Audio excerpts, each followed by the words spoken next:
The following video may contain sensitive topics.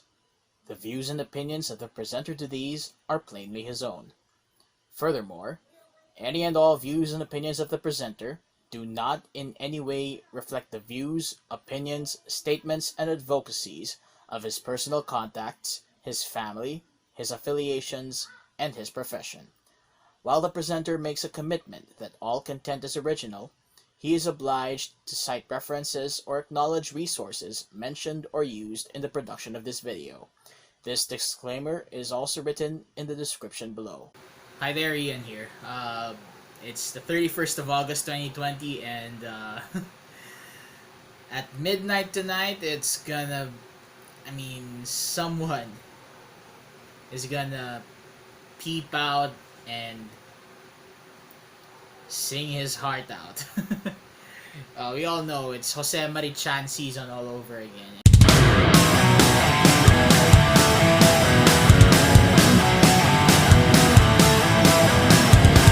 This season, this third trimester, the burr months of 2020, is kinda awkward. Awkward siya kasi una sa lahat, pandemic. Pangalawa, dahil sa pandemic, hindi tayo makakapag-prepare na maayos para sa Pasko. But thirdly, it's an absolute opportunity. That's also the reason why it is awkward. Kasi somehow we are being reminded, not only as Filipinos who value Christmas too much, but I think this is also a good time for all of us to think that it's not just decorations, it's not just preparations, it's not just the food that you're planning to cook during the festive season and all that. And the gifts are out of the question this year. Kasi nga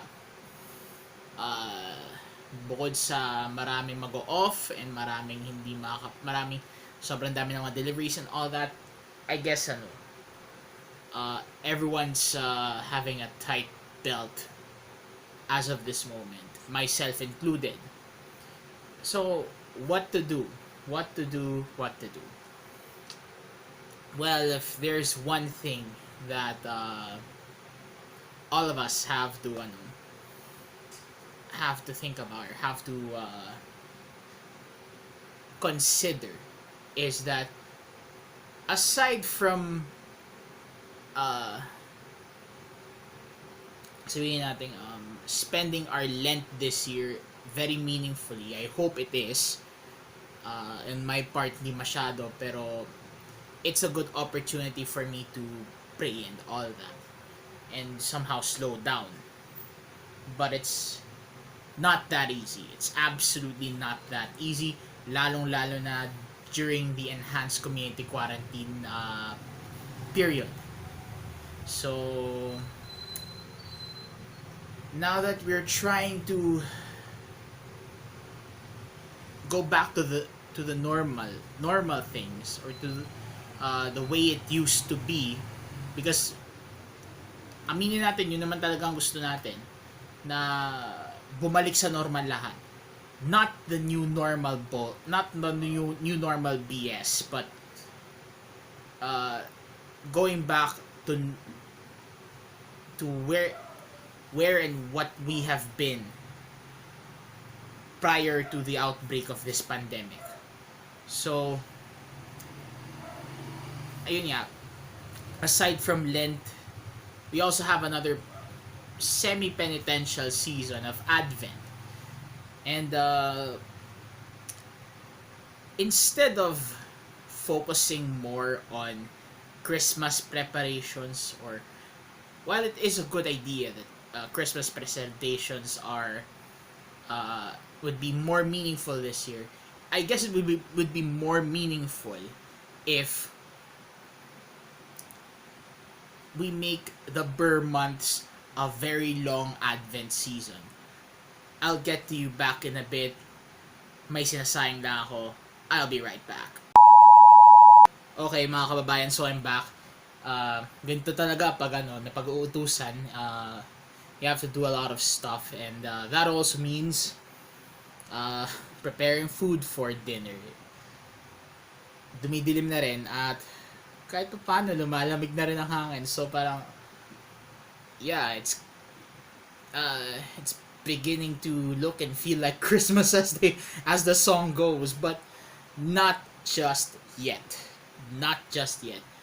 And as I said earlier, I think it's a good opportunity for all of us, specifically uh, Christians of all creeds, to make this Burr months, the whole season of Burr months, a very long Advent.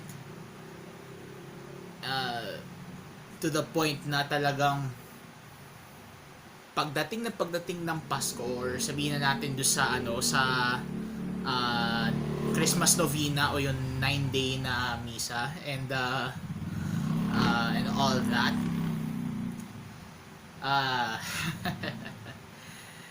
and we might as well get used to bikes roaming around more often, dahil mga delivery bikes sila, or mga tao dahil nga GCQ. Ewan ko lang kung mag-MGCQ. We'll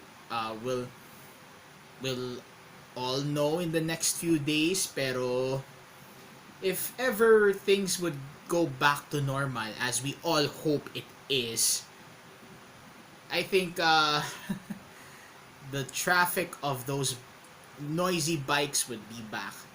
And whenever there are noisy bikes, there will be more noisy dogs. So, I'm just setting the expectation para sa inyo mga kababayan. So, that's how I see it.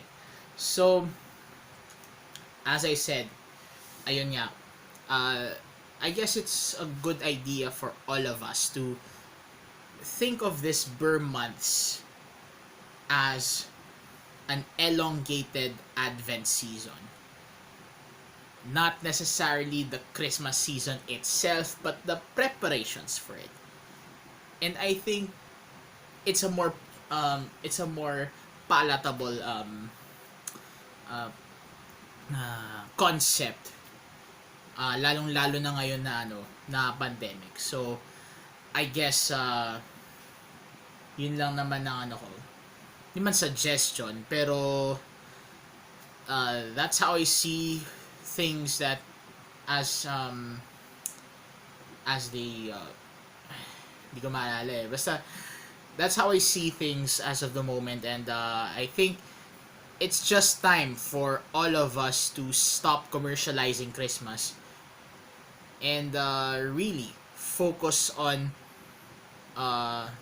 pardon for the cliche, but focus on the reason for the season, and think about that reason for that season long before that season even comes. So I guess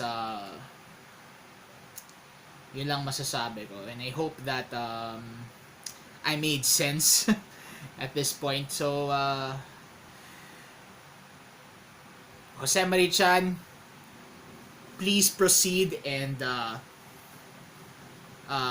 dominate the airwaves again. Okay, so wala na ako masabi. So I guess that's all that I wanted to blurt out as of this moment. So with all that said, this is Ian reminding you that at all times, be the salt of the earth and the light of the world. Until then, look alive, stay alive, and see you next time.